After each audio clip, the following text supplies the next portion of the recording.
Khambhat railway ફાટક વિસ્તારમાં આવેલ સોસાયટીના રહીશો દ્વારા પ્રાંત અધિકારીને આવેદનપત્ર આપવામાં આવ્યું. ભારે વાહનોથી રસ્તો બિસ્માર તથા ગટરોના ઢાંકણો તૂટ્યા. સ્થાનિકો વિદ્યાર્થીઓની સુરક્ષા જોખમમાં. ખંભાત શહેરના રેલવે ફાટક વિસ્તારમાં આવેલ સોસાયટીઓ અને સ્થાનિકોના રહીશોએ રેલવે ફાટકથી આકૃતિ ટાઉનશીપ તરફ જતા વાહનોના અવરજવર માટે રોષ વ્યક્ત કર્યો છે.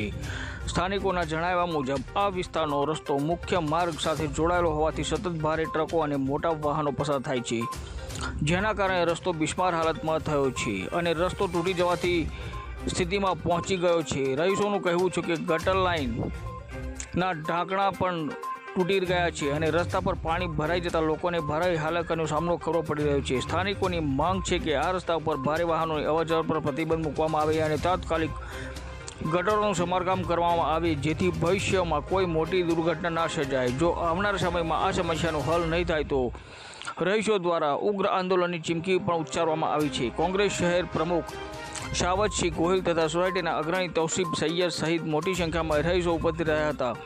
હવે જોવાનું એ રહેશે કે તંત્ર લોકોની આ વ્યથા સાંભળે છે કે ફરી એકવાર રજૂઆતો કાગળોમાં જ સમિત રહેશે. રિપોર્ટર ખત્રી, ખંભાત.